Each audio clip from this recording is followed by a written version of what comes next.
สบายดีท่านผู้ชมมือนี้บ่าวงุยก็ได้ปลานิ่นพี่น้องแต่ว่าเมียเพิ่นว่าอยากกินซอยจุบ่าวงุยจะจัดให้บ่ยากพี่น้องมาติดตามชมกันเลยพี่น้องนี่ปลานิ่นพี่น้องได้แล้วนี่แหละเมียเพิ่นอยากกินซอยจุเอาติดตามชมนำกันเลยพี่น้องปลานิ่นตัวเป็นๆเด้อปลานิ่นนี่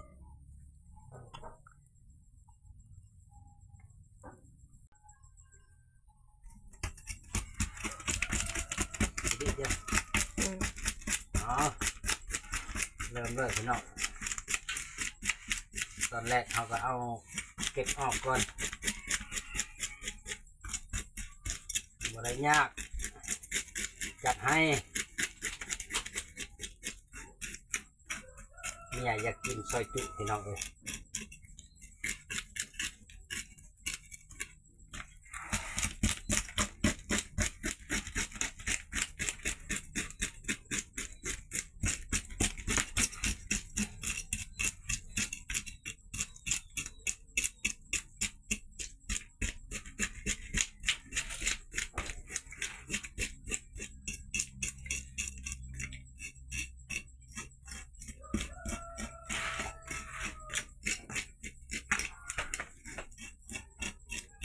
ปลาวัด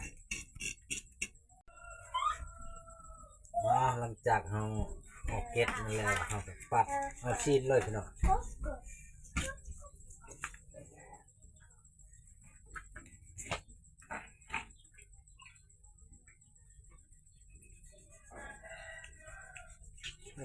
มีบุกเขาปุ๊บมีบุกเขา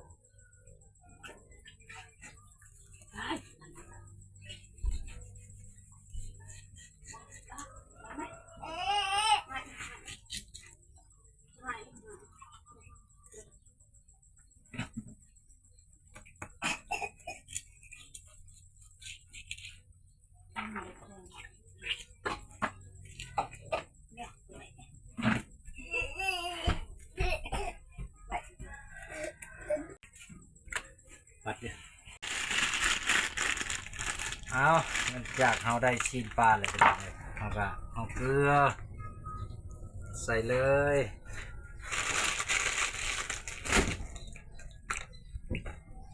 เกลือนี่ล้าง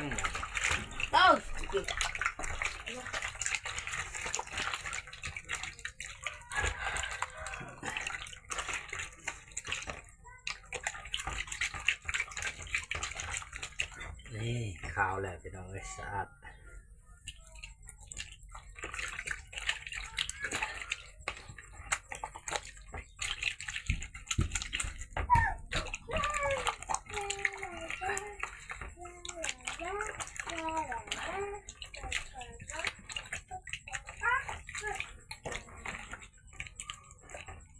ปัดเลย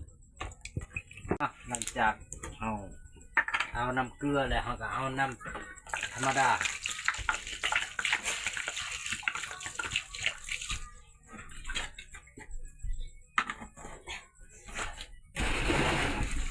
ล้างนี้พี่น้องเลย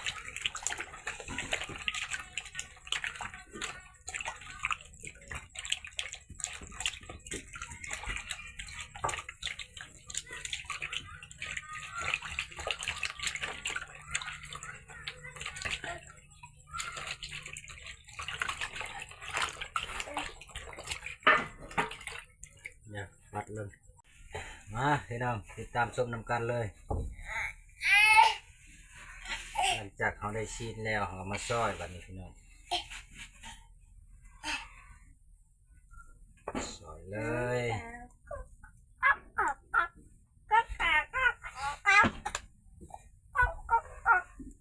เนี่ยเนี่ยจะกินจะเฮ็ดให้พี่น้องเอ้ย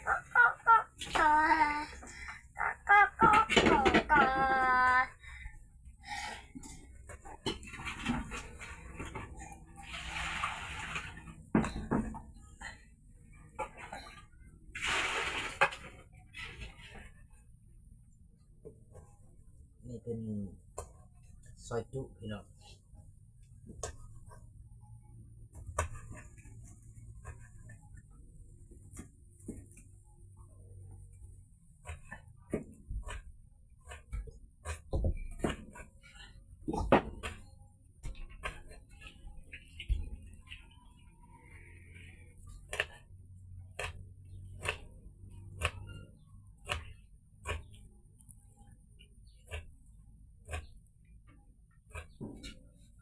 ซอยจุปลานิ่น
เอาหลังจากเขาซอยแล้วเขาก็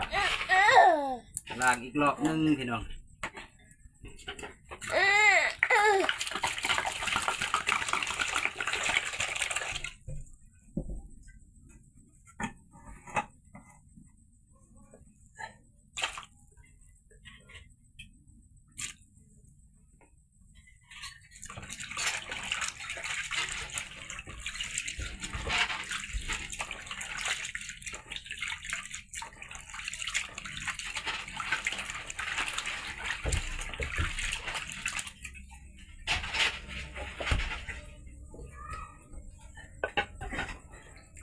คืนเลยแบบนี้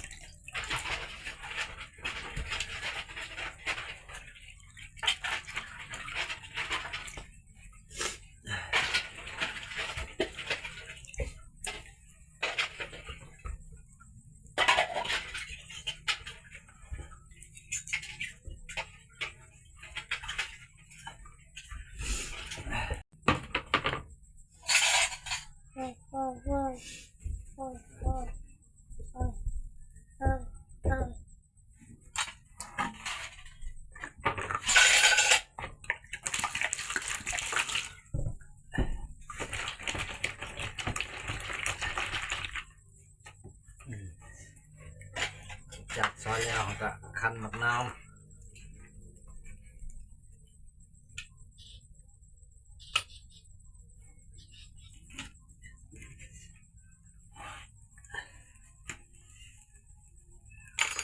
แบบตู้ติแบบ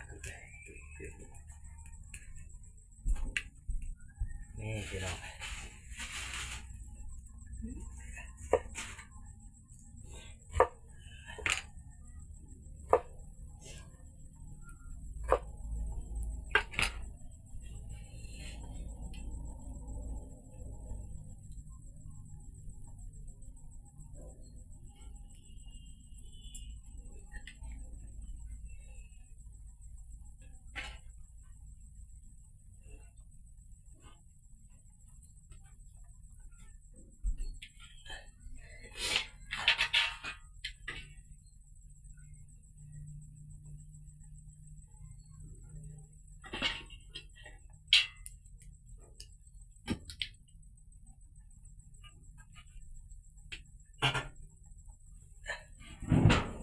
หลังจากนั้นครับก็เอาเกลือนิดนึงพี่น้อง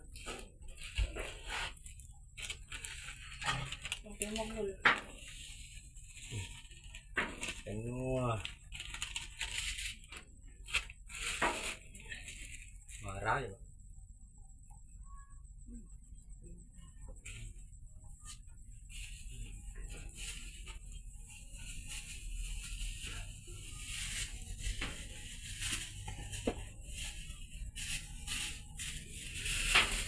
จากนั้นเราก็ล้นให้เข้ากันพี่น้อง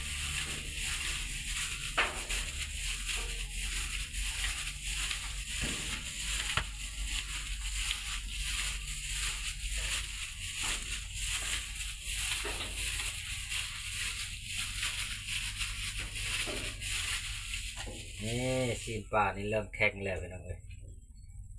จุดอัตโนมัติ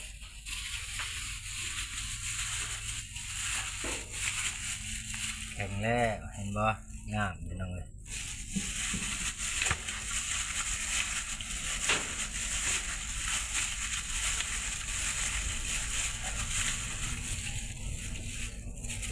หลังจากนั้นก็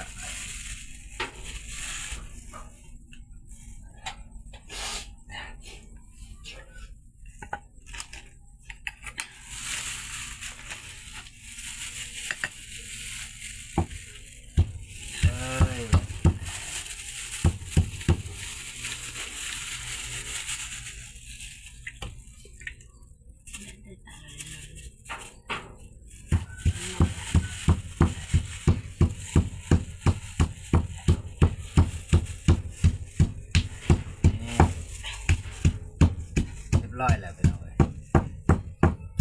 ถ่ายแก้วกันนี่น้ำตัวนี้เขาก็ปะเลยเนาะตัวนี้เห็ดแก้วนี่น้ำนัวแค่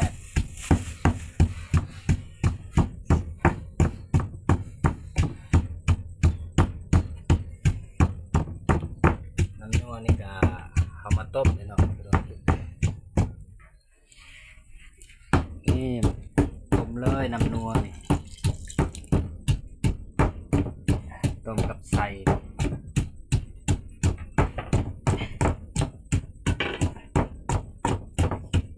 อะไรวะ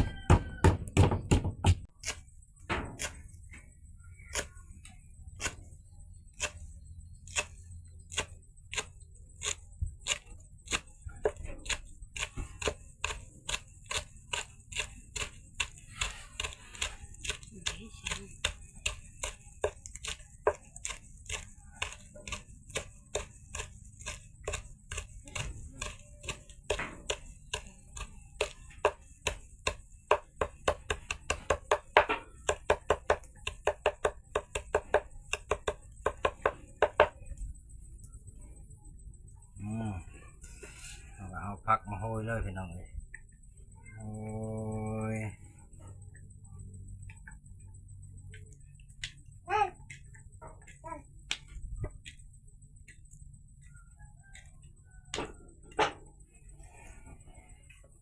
นี่ลอยปลาเห็ดแจ่วพี่น้อง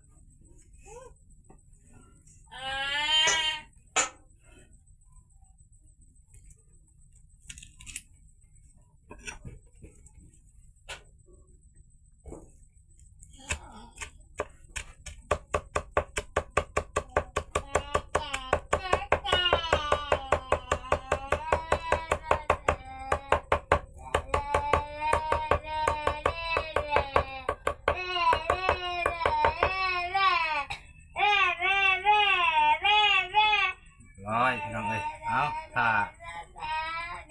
ใส่ชุบก่อนปัดเลยเอาหลังจากเราได้ขี้ปลาแล้วพี่น้องเลยอันนี้คือขี้ปลาตัวต้มสุกแล้วตัวนี้แต่ว่าปล่อยให้มันเย็นก่อน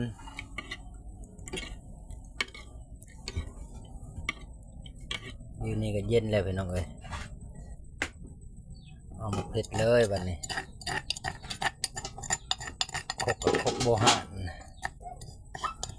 ตัวอ่าน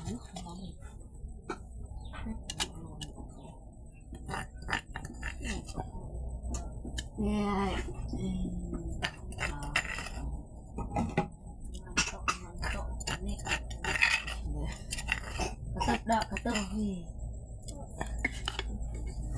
หลังจากนั้นเราก็เอานำขี้ปลาเนี่ยมันใส่เลยพี่น้องเลย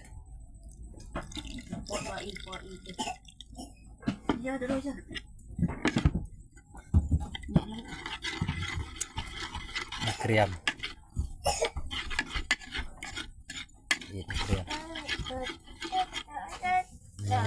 กับบริยากพี่น้อง เราเคยเฮ็ดแบบนี้พี่น้อง น้ำไหนนี่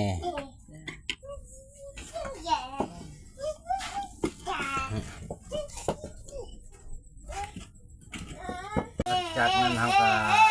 ใส่ข้าวคั่วเลยพี่น้องเอ้ยนี่ข้าวคั่วนี่เอาเลย เอาจนเฮาบ้า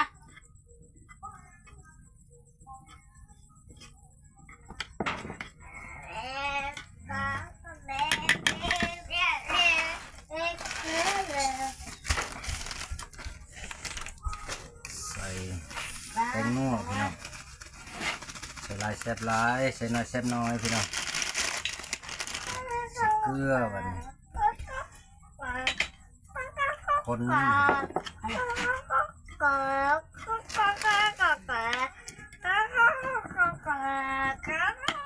บีนี่ก็ต้องทิ่มเลยพี่น้องเด้อบีนี่ต่างเพียเลยคมพี่น้อง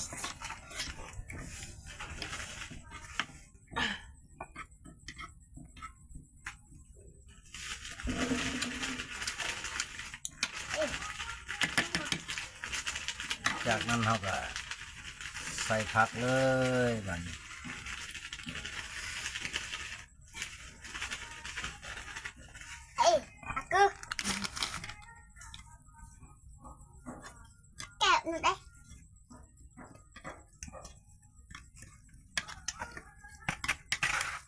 ง่ายเราก็มาเติมอีกพี่น้องเติมอีกน้ำขี้ปลาคม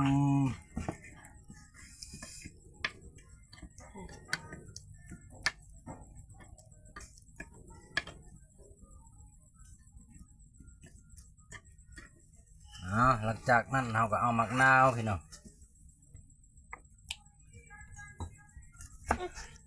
นี่ใส่มะนาวเลยใส่มะนาวเลยแบบนี้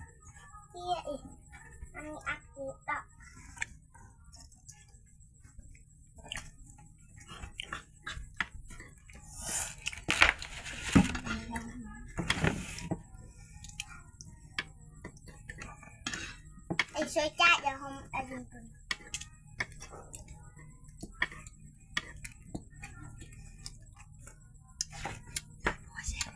แซ่บพี่น้องเอ้ยผม มันแอบตุกเลย เรียบร้อยพี่น้องเอ้ยก้อยปลานิ่น คือคนตุกแกง แค่นี้แหละ ตุกอะไรก็ต้อง ทาต้มพี่น้องเอ้ยอันนี้กำลังต้มหูปลานิ่นพี่น้องใส่จะสุกแล้วเอาพี่น้องติดตามนำกันเลย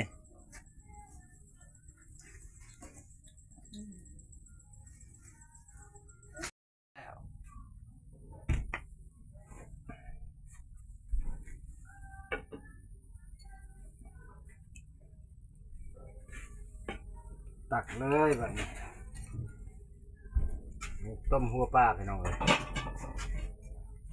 ต้มสดอู้หอนทุ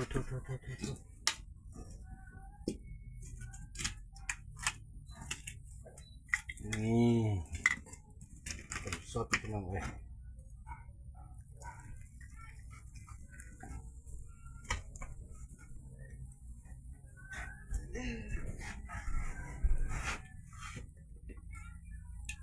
เรียบร้อยสำเร็จซอยจุซีนปลานิ่นพี่น้องอยากฝากให้พี่น้องกดติดตามกดไลค์กดแชร์ช่อง YouTube บ่าวมือวิไลเด้อขอบใจพี่น้องเอา